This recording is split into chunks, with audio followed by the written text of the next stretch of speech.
In the autumn of 1453, 6 months after Constantinople fell to Ottoman forces, a messenger arrived at the convent of the Theotokos, in the hills above Thessaloniki, carrying a letter sealed with the mark of the Byzantine Patriarch. Sister Theodora, the abbess who had led the community for 23 years, broke the seal with hands that she tried to keep steady. She read the letter once, then read it again, then looked up at the 37 women gathered in the chapel, waiting for her to speak. The letter was brief. It informed them that all remaining Byzantine territories in the region would soon be under Ottoman control. It advised that convents should evacuate immediately, that the sisters should scatter to their families or flee west to Venice or Rome while there was still time. It acknowledged that many would choose to stay, to keep their vows, to trust in divine protection. And then, in words that seemed to struggle to convey their meaning even as they were written, it warned, "What follows is not martyrdom in the old sense. It is something else, something that takes longer, something that leaves you alive." Sister Theodora did not share that final sentence with her sisters. Instead, she told them they would vote on whether to flee or to remain. The vote took place the next morning after prayers. 34 sisters chose to stay, bound by their vows and by faith that God would protect his faithful servants. 3 younger women, barely 20 years old, chose to attempt the journey west. Theodora gave them what money the convent possessed and watched them leave at dawn, wondering if she would ever learn whether they reached safety. 14 days later, Ottoman forces reached the convent. And what happened to Sister Theodora and the women who stayed with her? What happened to thousands of nuns across dozens of convents throughout the collapsing Byzantine territories over the following decades? Reveals something about conquest and faith and systematic oppression that historical records preserved in fragmentary form across Ottoman archives, Vatican correspondence, and scattered accounts from ransomed captives. What you're about to learn is not legend or exaggeration. It's documented in sources that historians have been reluctant to discuss in detail because the systematic nature of what occurred seems almost designed to destroy not just bodies but souls, not just individuals, but the very concept of religious resistance. If you want to understand how conquest worked not just on battlefields but in the methodical destruction of faith and identity, how women religious were specifically targeted as symbols of defeated Christianity, how systematic methods of conversion and erasure operated across decades and territories, then you need to watch this entire video. Subscribe to this channel right now, because what you're about to discover goes far beyond simple violence into territory that reveals the calculated methods empires used to destroy resistance by targeting the most sacred institutions of conquered peoples. Hit that subscribe button and tell me in the comments what you already know about the fall of Byzantium, because I guarantee this goes deeper and darker than anything you learned in history class. Now let me tell you what happened when the Ottoman soldiers reached the convent of the Theotokos, because understanding this specific case helps us understand the patterns that were repeated across the collapsing Byzantine world. The Ottoman forces that arrived at the convent were not a random raiding party, but a structured military unit operating under specific orders regarding how to handle religious institutions in newly conquered territories. The commander was a man named Mehmed Bey, and according to Ottoman military records preserved in the archives of Istanbul, he had been specifically instructed on how to deal with Christian monastic communities. These instructions were not about simple destruction.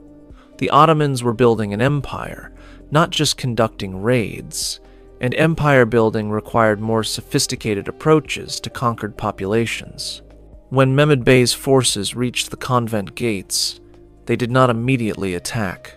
Instead, the commander sent a messenger to inform the abbess that the convent was now under Ottoman authority, and that the inhabitants had three choices.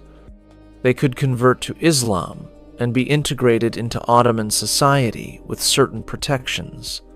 They could pay jizya tax and continue practicing Christianity under specific restrictions. Or they could face the consequences designated for those who resisted the Sultan's authority. Sister Theodora, standing at the gate with several of her sisters behind her, gave the answer that her vows demanded. We are the brides of Christ. We cannot accept another faith, and we possess nothing with which to pay tribute. Our lives are in God's hands. The commander's response was immediate and methodical. Ottoman forces broke through the convent gates using tools they had brought specifically for this purpose, not cannon, which would be excessive for such a small target, but heavy timbers used as battering rams and axes to break the wooden doors. The assault took less than an hour. By sunset, the convent was under Ottoman control, and the sisters were gathered in the courtyard.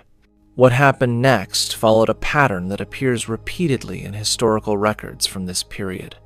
The women were not immediately harmed or violated.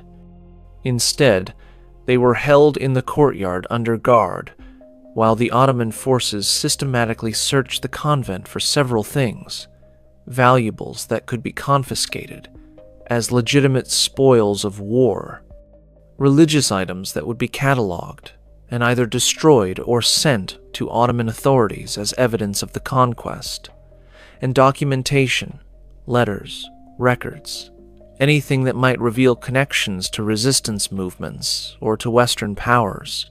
The sisters spent that first night in the courtyard, forbidden from entering the chapel or their cells, given minimal food and water, subjected to what we would now recognize as a deliberate process of disorientation and demoralization.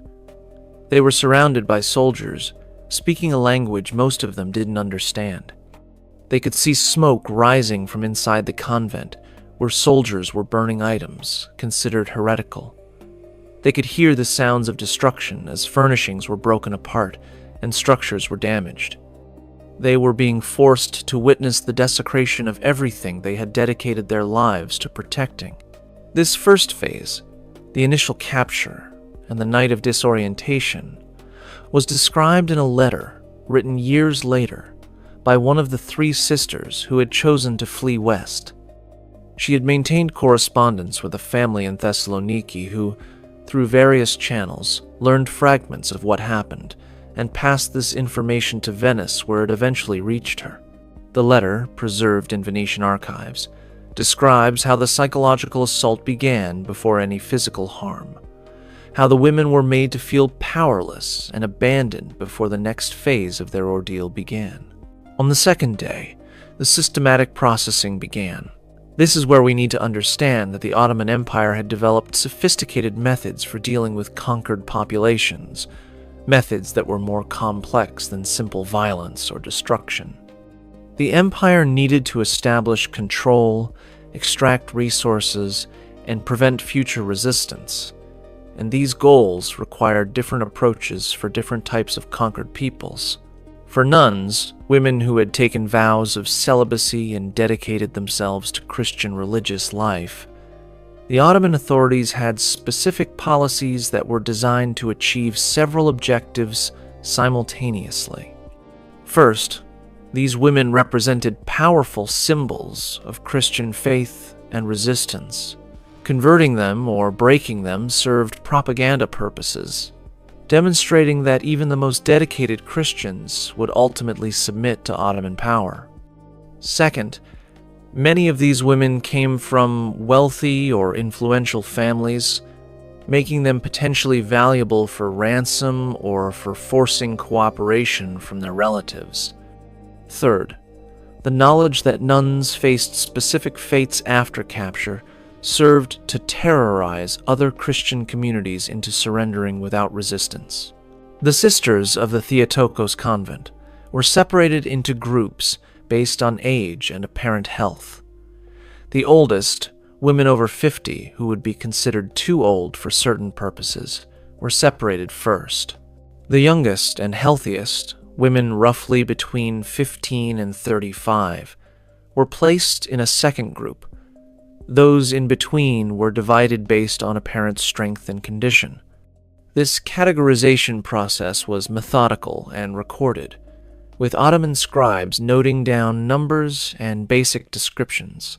Each group faced different fates, and understanding these different trajectories helps us understand the systematic nature of how the Ottoman Empire processed captured religious women.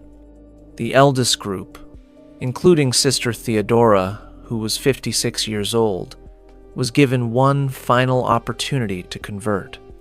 An interpreter explained that if they would recite the Shahada, the Islamic declaration of faith, they would be allowed to live out their remaining years in relative peace, possibly in service to Ottoman households where their literacy and domestic skills would be valued. Every single woman in this group refused.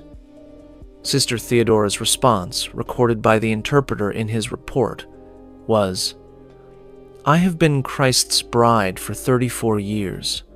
I will not abandon him in my final years to purchase a few more breaths of air." The other elderly sisters expressed similar sentiments, their refusals ranging from simple no to more elaborate declarations of faith. The Ottoman commander's response to these refusals was neither immediate execution nor torture in the conventional sense.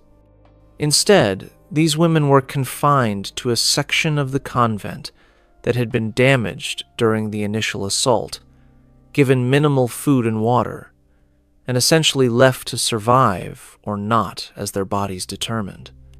This was not mercy, but calculated cruelty, allowing them to die slowly from deprivation rather than making martyrs through quick execution.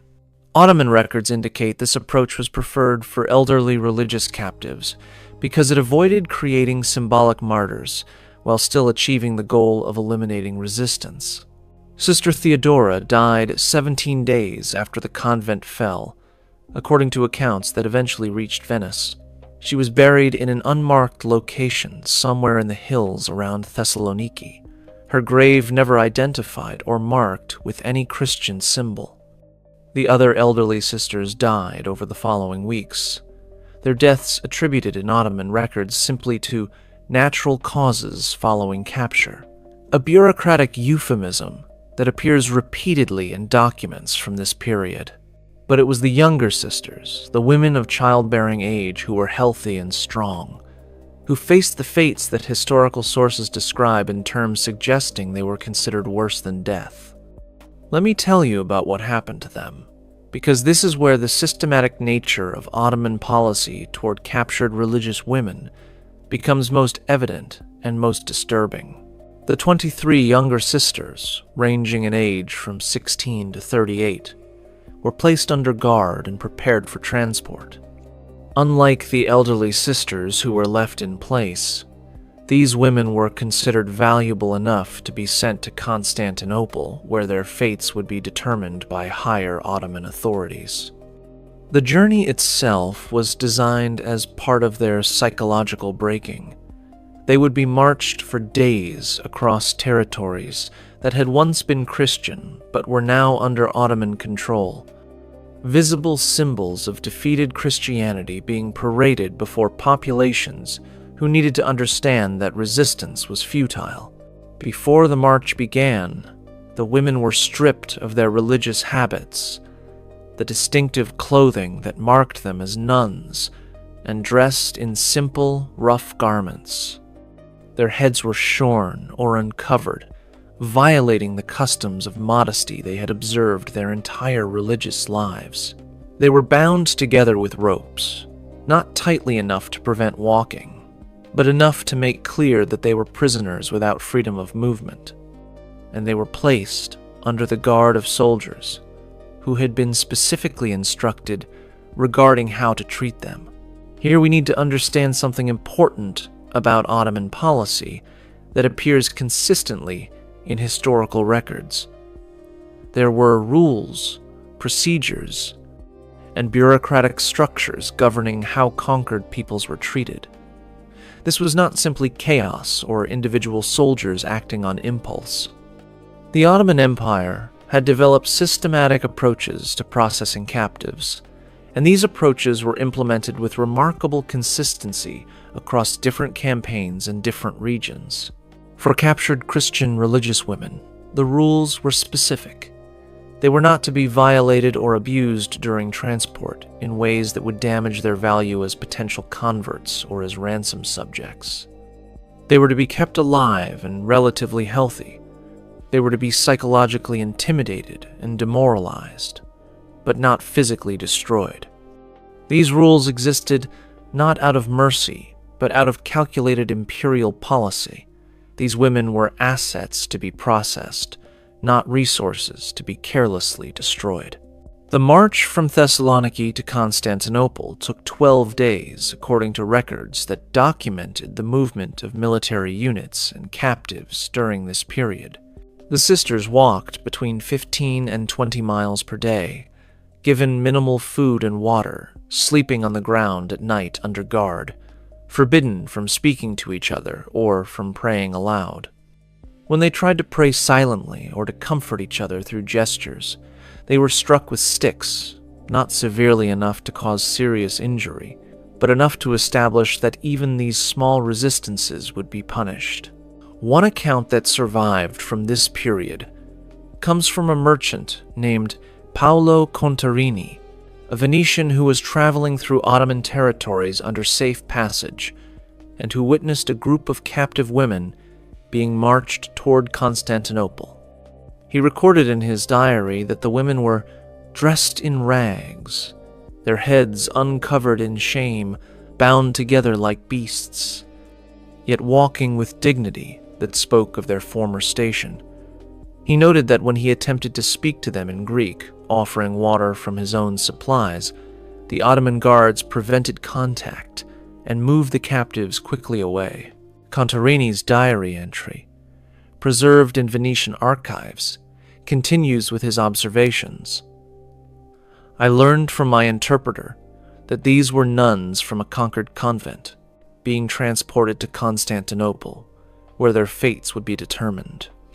The interpreter, himself a Greek convert to Islam, told me that some would be offered conversion and integration into Ottoman households if they possessed useful skills. Others would be ransomed to their families if their families were wealthy and willing to pay. Those who refused conversion and whose families could not pay would face fates he would not describe, saying only that the Sultan's mercy extended only to those who submitted to Allah's will. This account gives us insight into the three potential paths that awaited captured nuns when they reached Constantinople: conversion and integration, ransom and release, or what the sources obliquely describe as discipline for those who persist in error. Let me tell you about each of these paths in detail, because understanding them reveals the systematic nature of how the Ottoman Empire processed religious captives. When the sisters from Thessaloniki arrived in Constantinople after 12 days of marching, they were taken not to a prison, but to a specific facility that existed for processing captives from conquered territories. This facility, located near the imperial district, was essentially a sorting and evaluation center where captured people would be categorized and assigned to various fates based on their characteristics and potential value. The evaluation process was bureaucratic and methodical. Ottoman scribes recorded each woman's name, approximate age, place of origin, family connections if known, skills such as literacy or medical knowledge, and physical condition. This information was compiled into registers that were maintained by Ottoman administrators, and some of these registers survive in archives today, providing documentary evidence of these practices. A scholar named Halil Inalchuk examined these records and found numerous entries for Christian religious captives, with notations about their processing and eventual disposition. After evaluation, the sisters were given what was framed as an opportunity but was actually a test designed to identify who might be broken through pressure versus who would require more intensive methods. They were brought before an Islamic scholar, an imam, who had been specifically assigned to work with Christian captives, and through interpreters, they were given detailed explanations of Islam and offered the chance to convert voluntarily. The imam's approach, according to accounts from the period, was initially gentle and persuasive rather than threatening. He would explain Islamic theology, emphasizing the continuities between Christianity and Islam, arguing that both faiths worshipped the same God and that Muslims honored Jesus as a prophet. He would describe the benefits of conversion, freedom from captivity, potential marriage into respectable Ottoman families, protection under Islamic law, the opportunity to live normal lives rather than remaining in limbo as unconverted captives. These sessions could last for days or weeks, with the imam meeting repeatedly with small groups of captives, working to identify who might be persuaded and who remained absolutely resistant. Modern historians examining these practices have noted their psychological sophistication. The combination of reasonable theological arguments, promises of practical benefits, implicit threats about what awaited those who refused, and the grinding pressure of uncertainty and captivity all worked together to break down resistance over time. Some women, faced with this combination of pressures, did convert. Historical records indicate that perhaps 20 to 30% of captured nuns eventually accepted Islam, though the sincerity of these conversions is obviously impossible to determine across centuries. Some may have genuinely been convinced by theological arguments. Some may have been exhausted by captivity and willing to say words that would end their suffering, even if they maintained private Christian faith. Some may have calculated that accepting Islam at least gave them a chance to eventually escape or to maintain some contact with Christian communities. For the sisters from Thessaloniki, 3 of the 23 eventually agreed to convert after 6 weeks of daily sessions with the imam. Their names, Anna, Maria, and Irene, appear in Ottoman conversion records, with notations that they recited the Shahada and were given new Islamic names. They were subsequently transferred to Ottoman households where they would serve and potentially be married to Muslim men, their lives continuing but their Christian religious identities officially erased. The other 20 sisters refused all inducements and arguments. Their resistance was not based on theological debate. Few of them were educated enough to engage in sophisticated religious disputation, but on simple, absolute faith in their vows. They had dedicated themselves to Christ. They had taken vows of celibacy that could not be undone, and they understood their religious identity as fundamental to who they were. Asking them to convert was asking them to cease to exist in any meaningful sense, and they could not do it. For these resistant women, the Ottoman authorities shifted to what sources describe as more intensive methods of encouraging conversion. These methods were systematic and calculated, designed to break down resistance through a combination of physical deprivation, psychological pressure, and the demonstration that their God would not intervene to save them from suffering. The women were moved to a different facility, one that was essentially a prison, though not called that in Ottoman records. They were placed in small cells, sometimes individually and sometimes in small groups, with minimal light and no contact with the outside world. Food was reduced to subsistence levels, enough to keep them alive, but not enough to maintain strength. They were forbidden from engaging in Christian prayer or rituals, with guards instructed to interrupt any attempts at worship. This phase could last for months. The goal was not to extract information, as might be the case with political prisoners, but to simply wear down resistance through the grinding misery of confinement and deprivation. Ottoman authorities understood that absolute faith could often withstand dramatic persecution, but might erode under extended mundane suffering. By making the women's lives continuously uncomfortable without resorting to spectacular tortures that might create martyrs, the authorities hoped to reach a point where conversion seemed like the only rational choice to end suffering. Accounts from ransomed captives who were held in similar facilities describe the psychological toll of this confinement. Isolation from community, which had been central to their religious life, was particularly devastating. The inability to mark time through the rhythms of religious observance left them disoriented. The constant low-level discomfort of hunger, cold, and poor sanitation wore away at physical and mental strength. And the knowledge that this could continue indefinitely, that no rescue was coming, that their choice was either conversion or potentially years or decades of this existence, created psychological pressure that was difficult to resist. Some women broke under this pressure. After months of confinement, exhausted and despairing, they would agree to say the words required for conversion. Ottoman records note these conversions with the same bureaucratic precision as voluntary ones, marking the date and assigning new names, then transferring the women to new situations in Ottoman society. But some women, including most of the sisters from Thessaloniki, did not break. Their faith, rather than eroding under pressure, seemed to harden into something that even extreme deprivation could not crack. These women became what Ottoman records describe as incorrigible captives, people who would not convert regardless of inducement or pressure, who maintained their resistance even when that resistance seemed completely futile.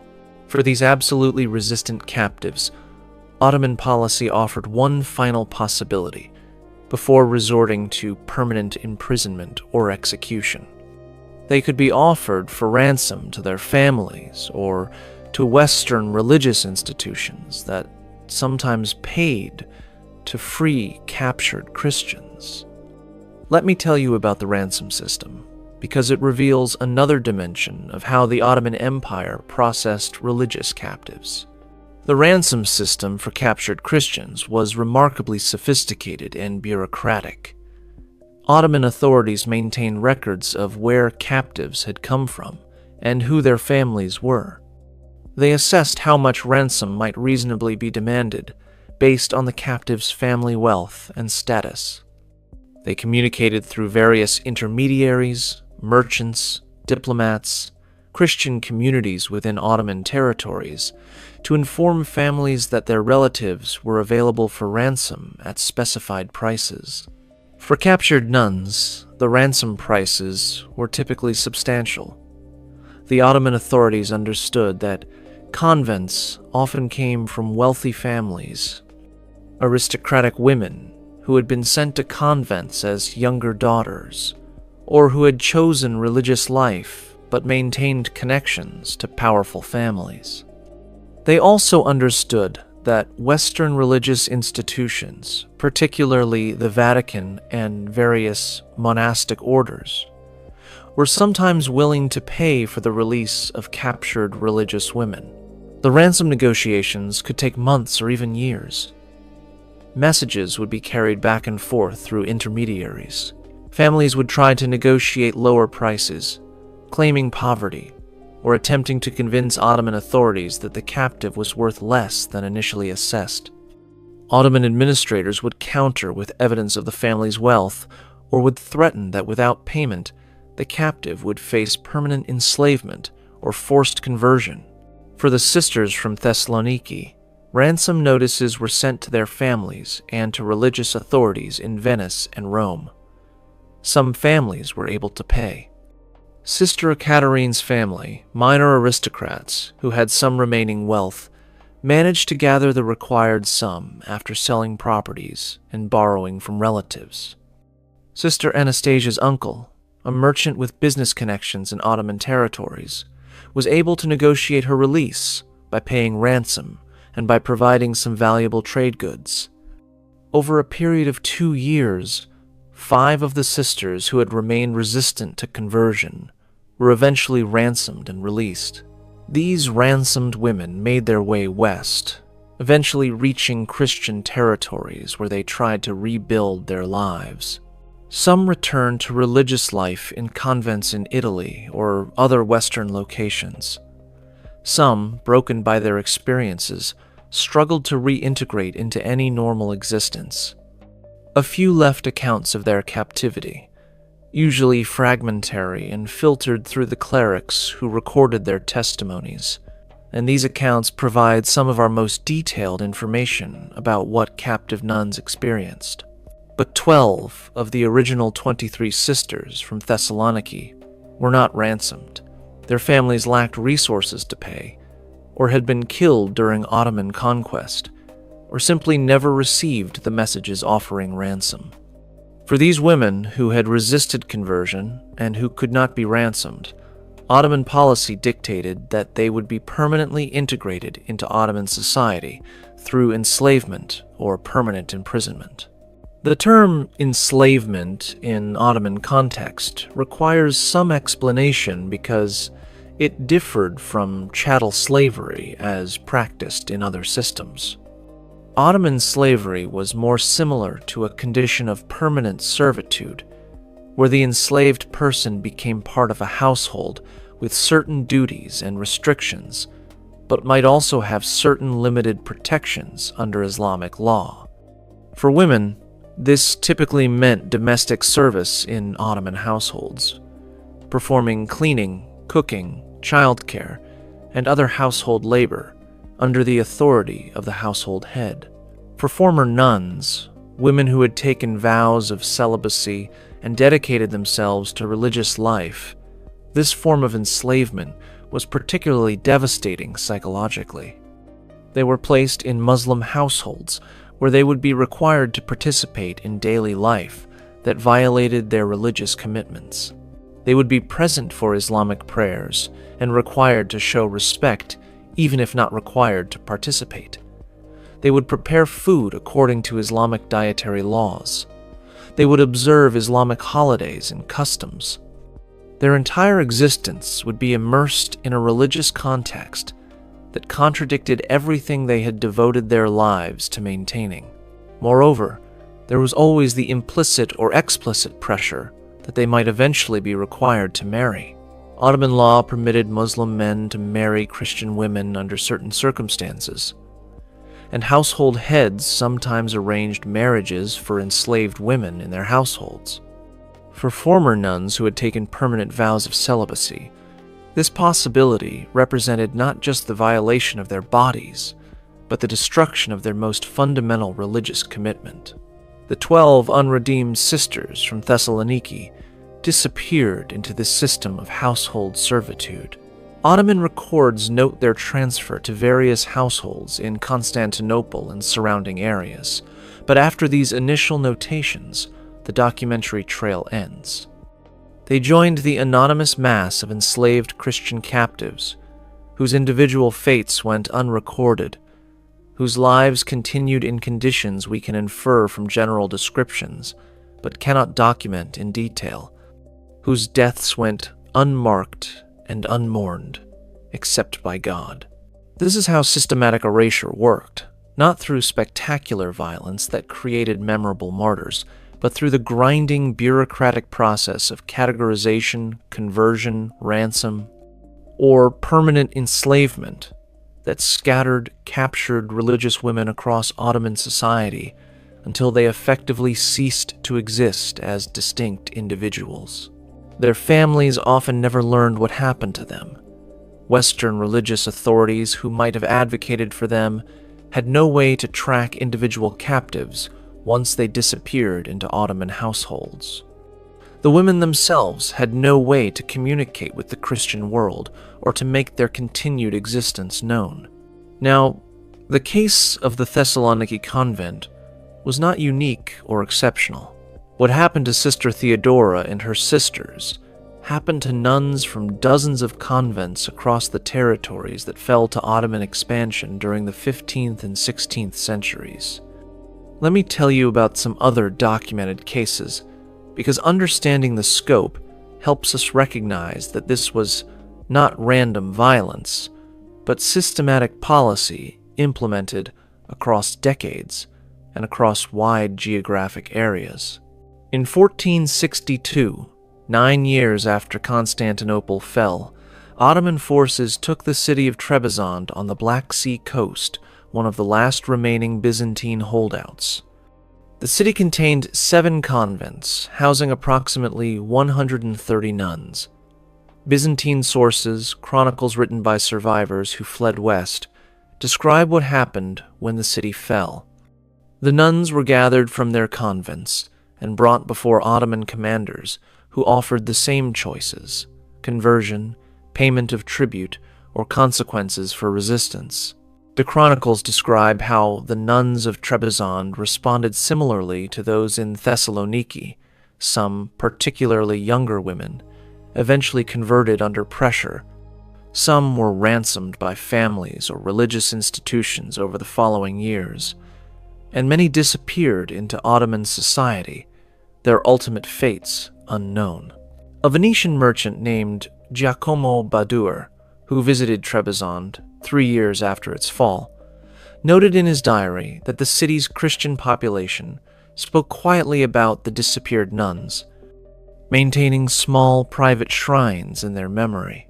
But that open discussion was dangerous because Ottoman authorities considered the nuns' resistance to have been treasonous.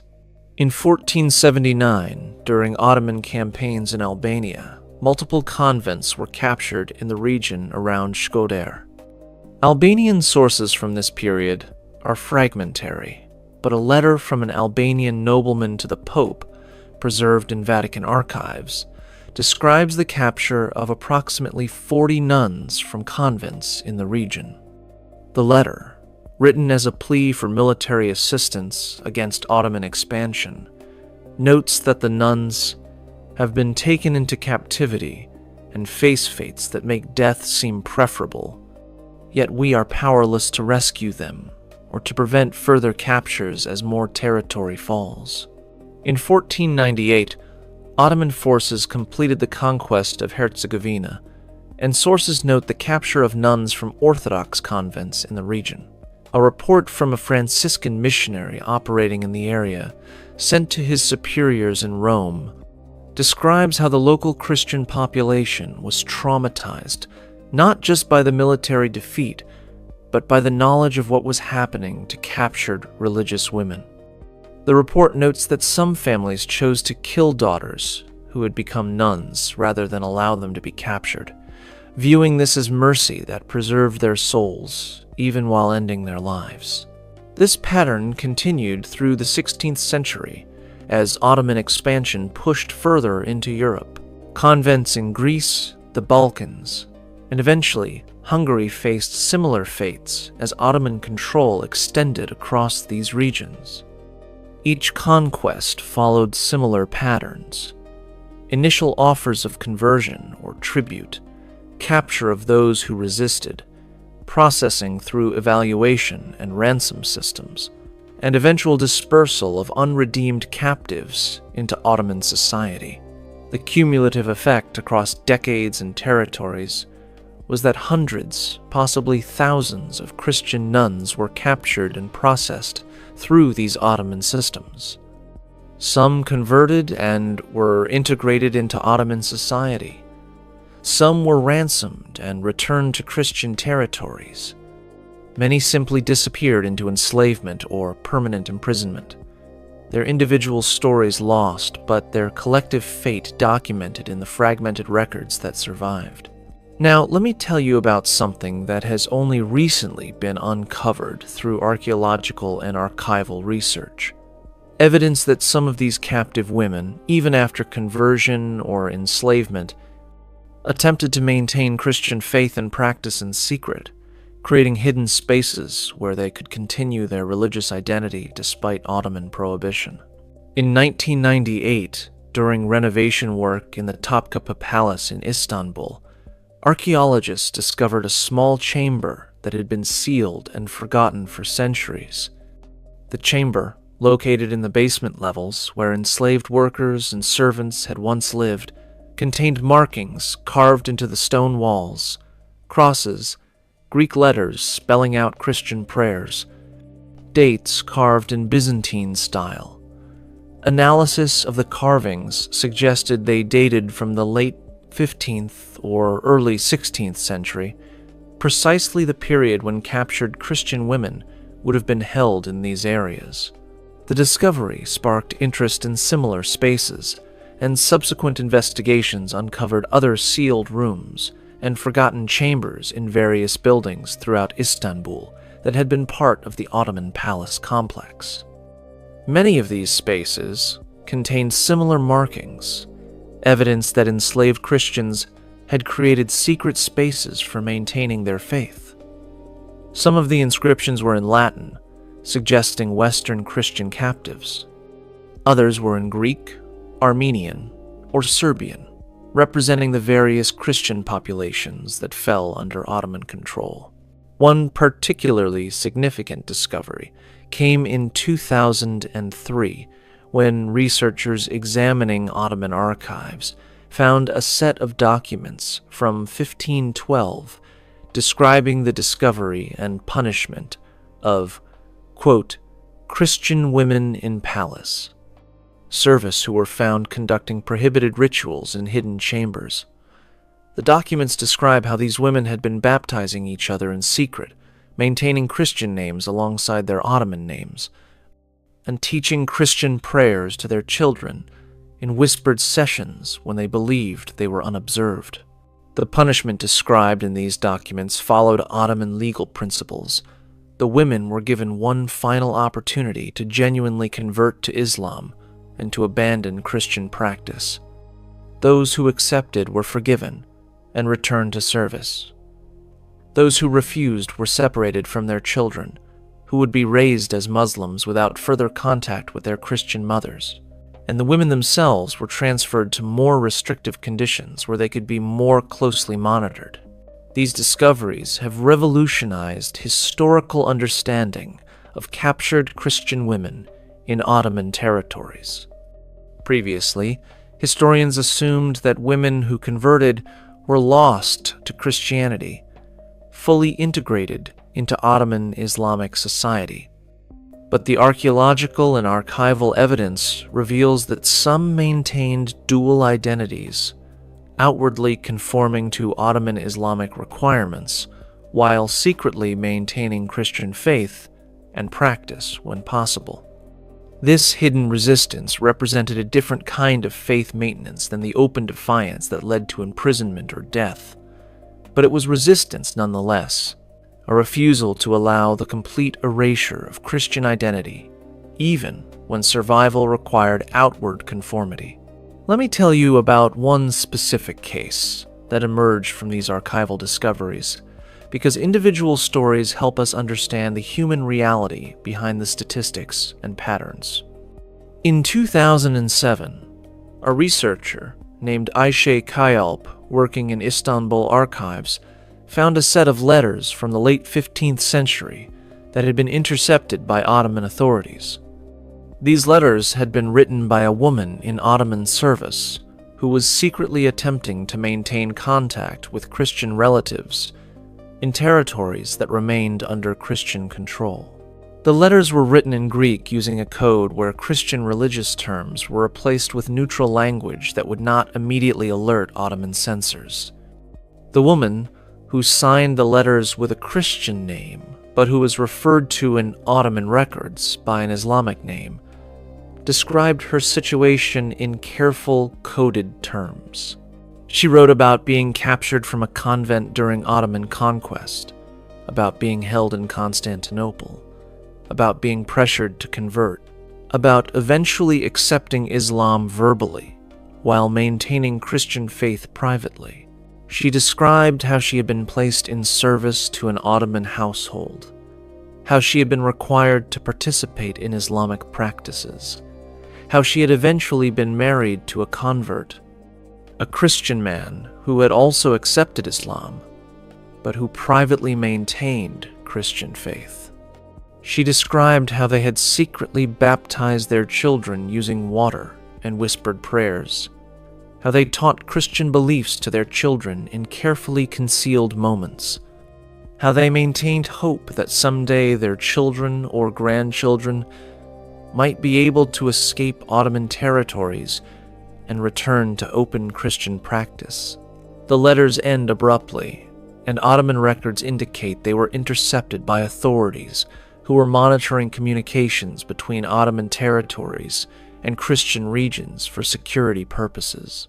The fate of the letter writer and her family is not recorded, but the discovery of her intercepted correspondence in Ottoman archives suggests that authorities became aware of her continuing Christian identity and took action. This case represents just one of what were likely thousands of similar situations, captured Christian women who outwardly conformed to Ottoman requirements while attempting to maintain Christian identity in whatever limited ways were possible. Some of these women succeeded in passing on Christian faith to their children and grandchildren, creating hidden Christian communities within Ottoman society that would surface generations later. Others were discovered and punished, their hidden resistance ending in harsher captivity or death. All of them lived with the daily psychological burden of maintaining false identities, of hiding their deepest beliefs, of never knowing whether their attempts at secret faith would succeed or whether discovery was imminent. Now let me tell you about the Western Christian response to these captures, because understanding how religious authorities and governments reacted helps us see the broader context of these events. The popes, monastic orders, and Christian kingdoms of Europe were aware that nuns and other religious women were being captured in Ottoman territories, and they attempted various responses ranging from diplomatic pressure to military campaigns to ransom operations. But these responses were limited by practical constraints and by the complex political realities of the period. The most consistent Western response was ransom payment. Various religious orders, particularly Franciscans and Dominicans who maintained missionary presence in Ottoman territories, served as intermediaries for ransom negotiations. The Pope would occasionally pay ransom for captured religious women from church funds. Wealthy Christian families would sometimes collectively fund ransom for nuns who came from their regions. These ransom operations freed some captive women, but they were limited by available funds and by the Ottoman practice of setting ransom prices high enough that many captives could never be redeemed. Western religious authorities also attempted diplomatic approaches, sending letters to Ottoman sultans, requesting the release of captured religious women, or at least requesting that they be treated in accordance with Islamic law that theoretically protected Christians who paid jizya tax. But these diplomatic approaches were generally ineffective. Ottoman sultans rarely responded to such requests, and when they did, they typically replied that the captured women were being treated according to Ottoman law, and that their status as subjects of conquered territories meant they had no special protections beyond what Ottoman authorities chose to grant. Military responses were considered, but rarely implemented. The various crusades and military campaigns against Ottoman expansion in the 15th and 16th centuries were motivated partly by desire to protect Christian populations and territories, and the fate of captured religious women was cited as evidence of Ottoman cruelty and propaganda, justifying these campaigns. But practical military considerations, the difficulty of projecting power into Ottoman territories, the costs of sustained military operations, the political divisions among Christian kingdoms, meant that military rescue of captured women was never a realistic possibility. Some Western religious sources from this period revealed deep frustration with the inability to protect or rescue captured nuns. A Franciscan chronicle from 1483 describes how missionaries in Ottoman territories would hear stories of captured religious women, but could do nothing except pray for them and attempt to maintain contact when possible. A letter from the Patriarch of Constantinople in exile, writing from Rome in 1497, expresses anguish at his inability to protect the nuns who had once been under his spiritual authority and who were now scattered across Ottoman territories in unknown conditions. This sense of helplessness in the face of systematic capture and forced conversion appears repeatedly in Western religious sources from the period. Church authorities understood that convents were being targeted, that nuns were being captured and processed through Ottoman systems, that Christian religious identity was being systematically attacked in conquered territories. But they lacked the power to prevent these captures or to effectively respond to them beyond limited ransom operations and diplomatic protests that were largely ignored. The psychological impact on Christians who lived near Ottoman frontiers was profound. Families became reluctant to send daughters to convents because doing so might mean exposing them to capture if Ottoman forces advanced into the region. Some convents evacuated preventively when Ottoman forces approached, with nuns fleeing west and abandoning their institutions rather than risk capture. Other convents chose to remain despite the risks, believing their religious commitments required them to maintain their communities regardless of danger, and these women became the ones who faced capture when Ottoman conquest reached them. Now, let me tell you about how these practices eventually changed, because the system I've been describing did not continue indefinitely in exactly the same form. As the Ottoman Empire stabilized its European borders in the late 16th and early 17th centuries, and as conflict between Ottoman and Christian territories shifted from conquest to relatively stable frontier management, the treatment of Christian religious women evolved somewhat. In territories that had been under Ottoman control for multiple generations, Christian communities adapted to living under Ottoman rule. Convents in these long-established Ottoman territories often paid jizya tax and were allowed to continue functioning under restrictions.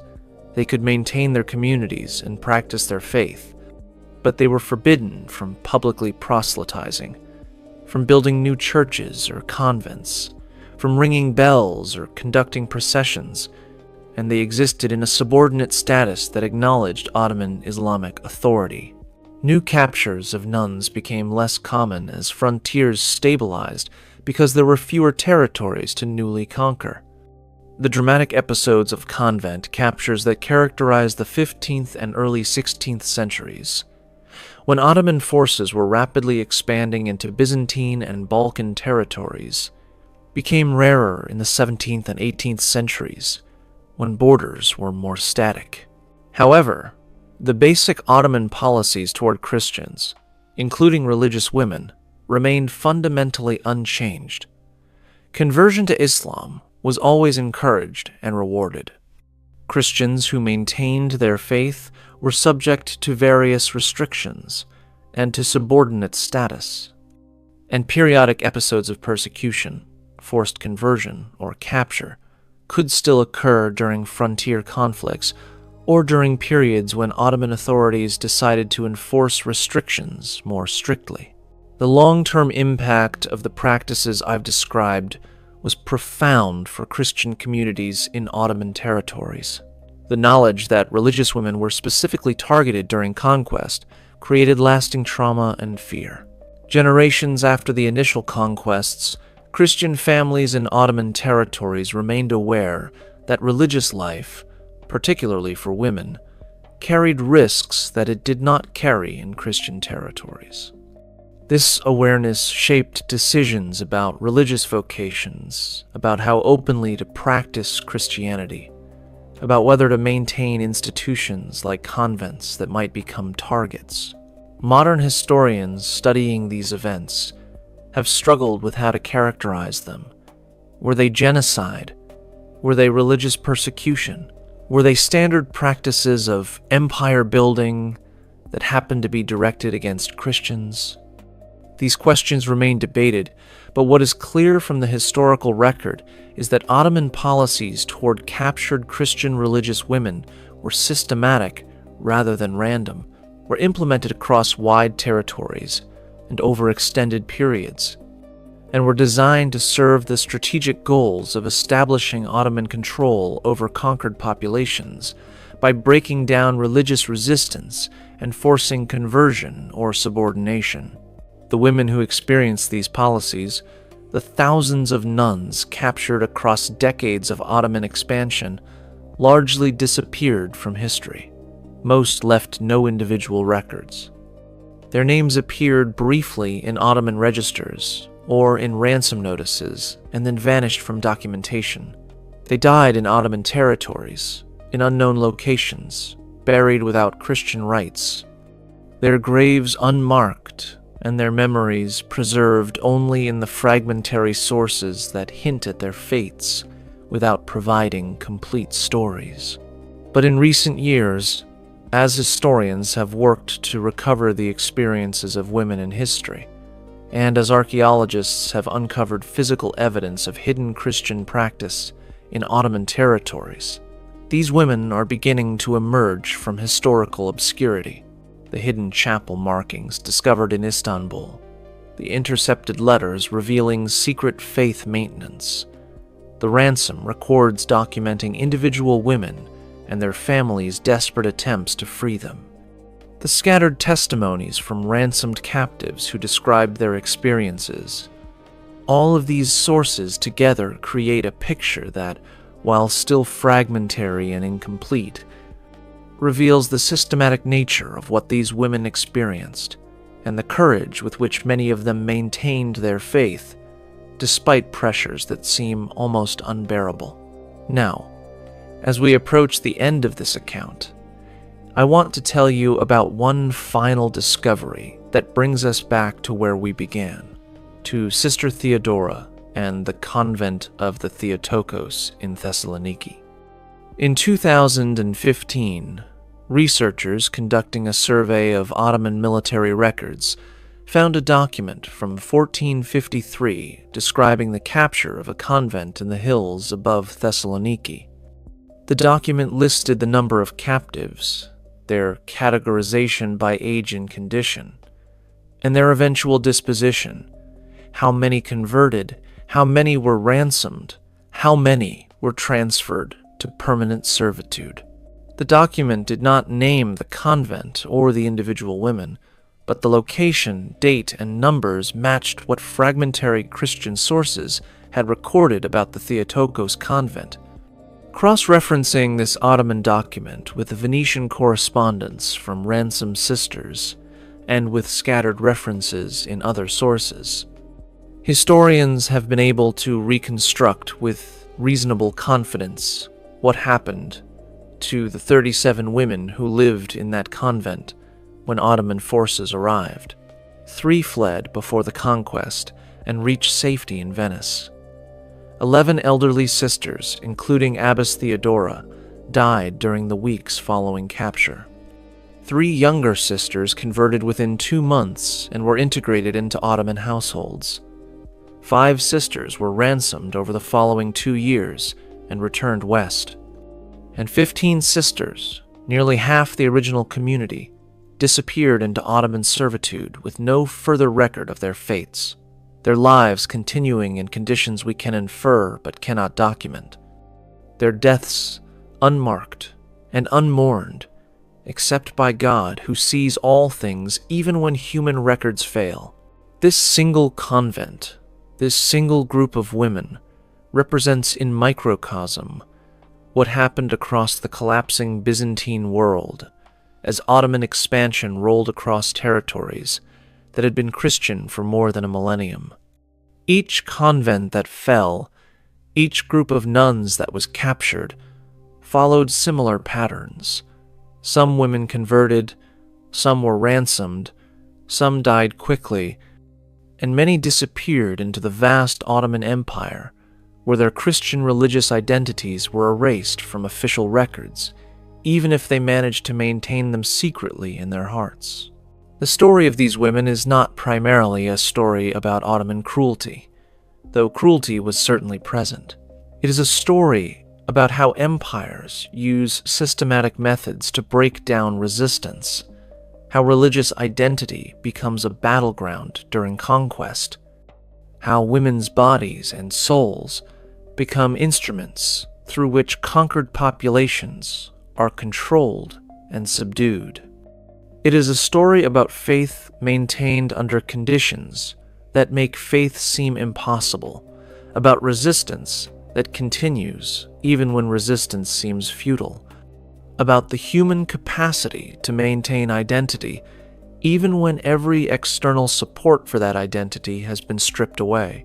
And it is a story that has been largely forgotten or ignored in mainstream historical narratives, dismissed as too difficult, too dark, too complex to integrate into simplified accounts of Ottoman expansion or Christian-Muslim conflict. But the evidence exists in archives across Turkey and Europe, in archaeological discoveries in Istanbul, in the fragmentary testimonies of survivors and witnesses. The women who experienced these events deserve to be remembered not as abstractions or as propaganda, but as real people who faced impossible choices and who responded with courage that we can only attempt to understand across the gulf of centuries. What do you think about this history? How should we remember these women? As victims, as resistors, as martyrs, or as something more complex than any simple category? How do we grapple with historical events that seem designed to destroy not just bodies but souls? Leave your comments below and share your thoughts. If you believe these stories deserve to be told, that understanding the full scope of historical persecution is important even when that understanding is uncomfortable, then subscribe to this channel and share this video. We explore the aspects of history that are often overlooked or deliberately forgotten, bringing to light the experiences of people whose stories have been buried in archives or lost to time.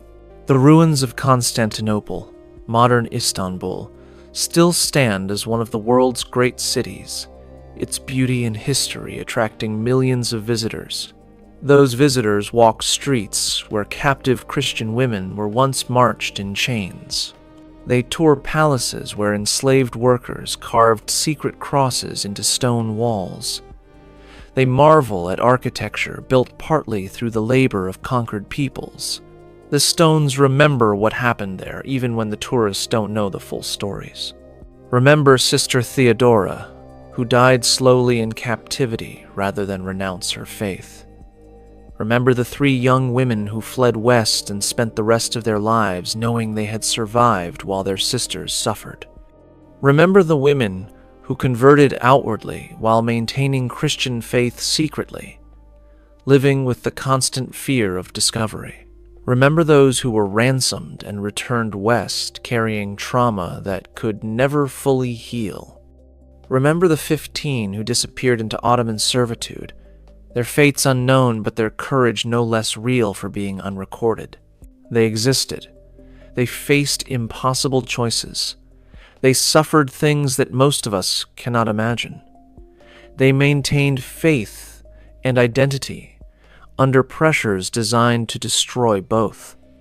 And they deserve to be remembered as people, not as abstractions, not as propaganda points in religious conflict, but as women who lived and suffered and died in circumstances that history has tried to forget.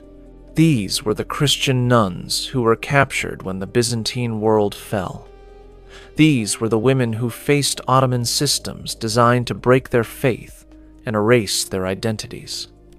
These were the thousands whose individual stories are lost, but whose collective experience represents something profound about faith, resistance, and the human cost of religious conquest.